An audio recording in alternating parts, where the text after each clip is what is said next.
Então tem que colocar que Deus escreveu os 10 mandamentos e deu para o povo. Que na verdade Deus não escreveu nada. O homem perdido se afasta da vida, que é Deus, e é o momento em que Deus perde o vínculo com o homem. É o momento em que nasce a saudade de Deus por cada um de nós.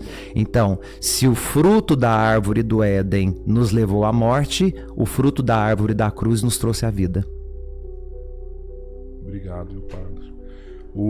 Você podia falar da Maria como segunda Eva, né? Você falou de Jesus como o segundo Adão, né? Você podia falar da Maria também, pode ser? É a figura de Maria. Nós já temos um podcast sobre isso. Não, mas fala pro pessoal aí, a gente tá com 1.900 pessoas na live. Tá bom. Tem um pouco de paciência. Aí, hermeneuticamente, eu vou discordar do padre. O padre vai colocar a questão religiosamente. Isso. Porque Maria some, ela some dos relatos bíblicos. José, então, nem se fala. Não, mas vamos que falar. José fala que José foi um corno manso. Nos ajude, vamos promover essa live. Se for ver hermeneuticamente, José foi um corno manso, porque o filho não era dele, era do Espírito Santo. E mesmo assim acertou. Era. Vamos lá, Rodrigo. Não, espera aí, pai. Calma aí, vamos fazer uma pergunta assim daqui pro Rodrigão. Rodrigão, você é casado? Sou casado. Ok, sua esposa aparece grávida e o filho não é seu. E você aceita, você é o quê? Popularmente você é considerado o quê? Justo. Corno, filho. Então, se Jesus é filho de José, não, é do Espírito Santo. E José aceitou um filho que não é dele, ele é o quê? Corno manso. Entendeu agora? Não. Ele é justo, professor. Não, Ele corno é justo. manso. A escritura o chama de justo. Não. Justo. De crente. Isso é que o escritor quer fazer com José. Tá? Ele crê em Deus. Agora, você acredita... Vem aqui, Rodrigo. Preste bem atenção, filho. Vamos entrar nesse assunto aqui. Isso eu explico, cadê meu livro? Aqui, ó. Jesus nasceu de uma virgem. Preste bem atenção.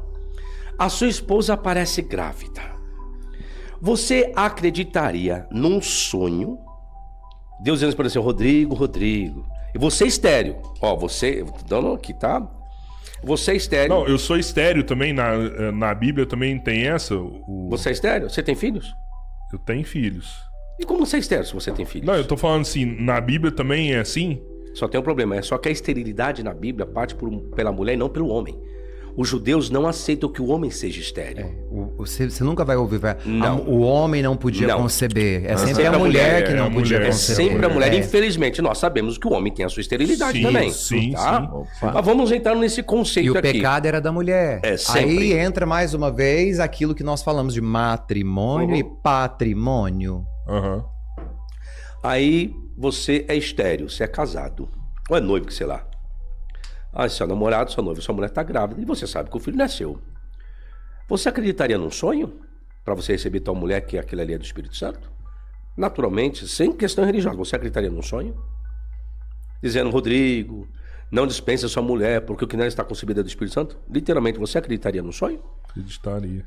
Não acreditaria, mas nem na cavacatucice. Se não. fosse um sonho Você assim... sendo externo... Se fosse um sonho assim, eu você acreditaria. Você tá com preconceito formado por causa da questão da religiosidade que eu sei. Não mas é. naturalmente não. Se não fosse acreditaria. um sonho assim, eu acreditaria. Não acreditaria não, Rodrigão. Porque é uma questão muito séria. Ó, eu sonhei, Rodrigo.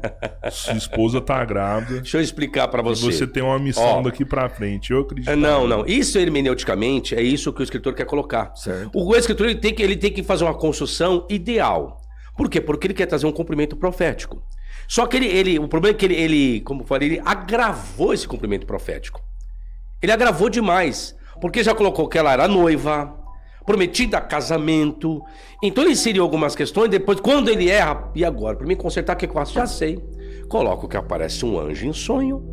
E aí ele foi e aceitou de boa, contrariando toda a legalidade judaica. Tá entendendo o raciocínio agora? Então, o que você tem é um conserto do exageramento que o escritor fez a narrativa.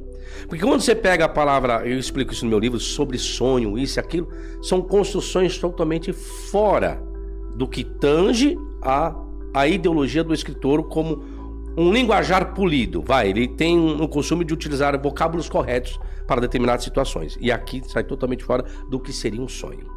Entendeu? Por isso que eu falei que José é corno. Na linguagem popular, sim. O filho não é meu. Aí diz o ditado o quê? Pai é quem cria, não é aquele que faz. Pô, eu já te falei isso. O Renan mandou aqui.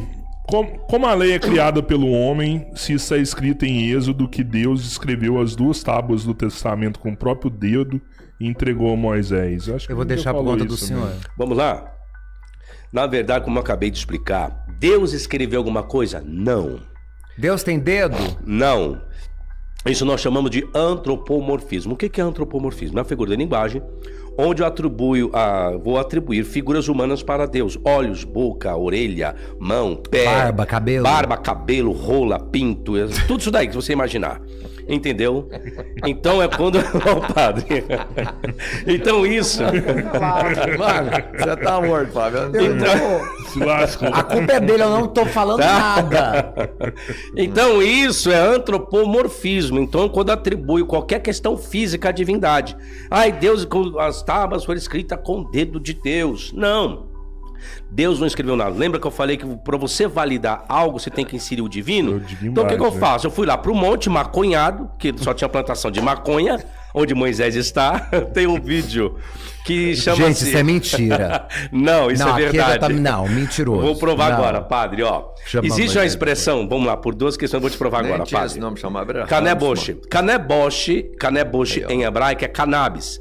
Tanto que eu tive um problema com a Federação Judaica, tá? Porque estava dizendo que eu era um antissemita. O que aconteceu? Mas porque você é maconheiro ou porque você tá... Não, porque eu falei que Moisés fumava maconha. Entendi. Que Moisés, quando estava no Monte Sinai, na verdade, ele estava na brisa da maconha. Misericórdia. 40 dias, aí ele... Quando o camarada tá 40 dias maconhado, ele vê figura de Deus, ele vê tudo. E o camarada escreve até em pedra. Desce lá, Deus mandou, não foi Deus que mandou, foi a brisa da maconha. Isso eu explico no meu vídeo. Tava tão Rapaz. bonitinha a explicação. Calma que eu vou explicar. O senhor foi colocar maconha, gente. Calma que eu vou... Eu não concordo com o Sabino também. Calma que eu não expliquei, não. Deixa eu falar, deixa eu falar. Deixa eu falar sério agora. Não, que a maconha existia... Não, sim, vamos. Não, deixa eu explicar. Não, era existente realmente. Claro. E ela foi usada nos altares. E o Egito Tanto- Antigo fazia Sim. embalsamento de corpos das múmias com cannabis. Entendeu? Então, foi descoberto em Jerusalém 2 altares contido um grande teor de THC. Mas voltando, não, na verdade Deus não escreveu nada, é uma figura de linguagem que o escritor ele constrói dentro do antropomorfismo, que Deus escreveu alguma coisa. Por quê?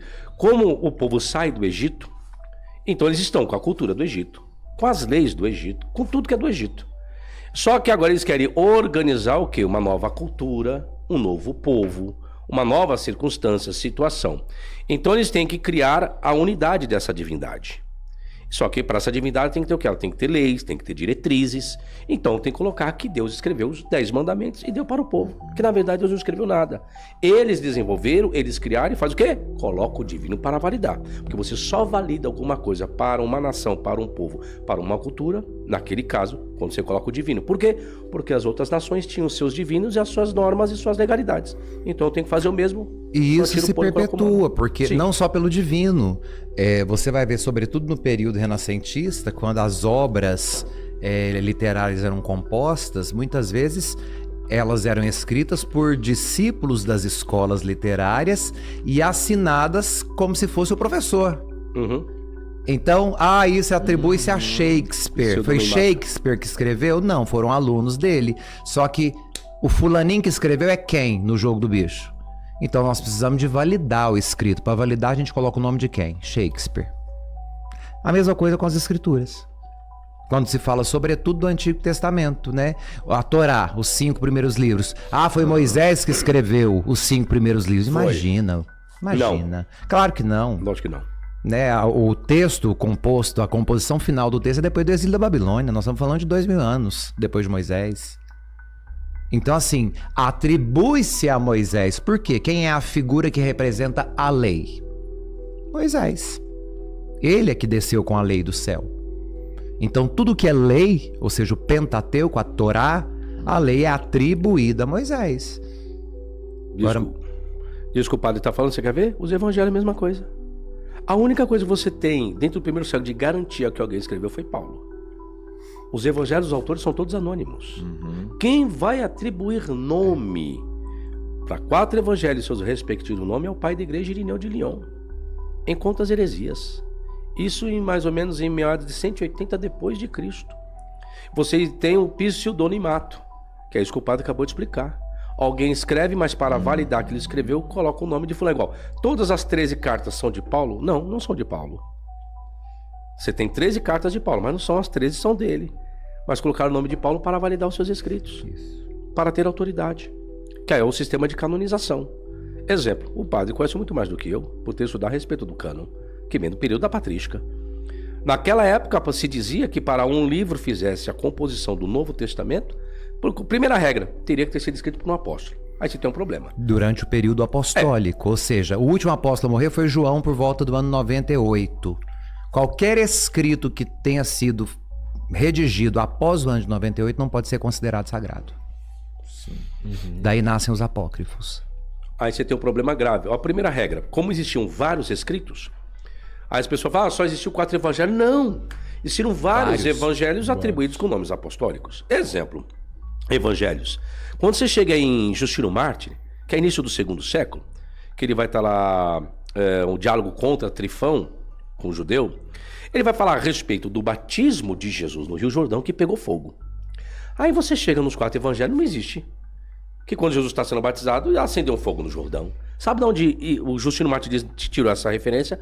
Do Evangelho dos Hebreus. Não é carta aos Hebreus, é Evangelho dos Hebreus. Você tem canonizado isso? Não. Mas era o acesso que Justino Mártir tinha. Quando o Justino Mártir vai tratar a respeito do julgamento de Jesus perante o Sinédrio, o Justino Mártir diz que conhece a história de Jesus a respeito do Sinédrio pela carta de Pôncio de Pilatos. Nós temos essa carta na Bíblia? Não. Está canonizado? Que relata, não. inclusive, a conversão da esposa de Pilatos. Sim. Falo tudo isso, mas são apócrifos. São considerados apócrifos daquilo que eles julgaram que para eles não tinham validade. Aí vem um problema. A regra para que uma das primeiras regras, para que um dos evangelhos faça parte da composição da Bíblia, teria que ter sido escrito por um apóstolo. Lucas foi apóstolo? Não. Marcos foi apóstolo? Também não. Segunda regra, se não foi apóstolo quem escreveu, então um apóstolo deveria endossar aquele que não era apóstolo escreveu. Quem foi que endossou o que Lucas escreveu? Não sabe. Quem endossou o que Marcos escreveu? Também não sabe. Terceira regra, teria que ser inspirado pelo Espírito Santo. Lascou-se tudo. Lucas vai falar que escreve o seu evangelho por conveniência e não por inspiração.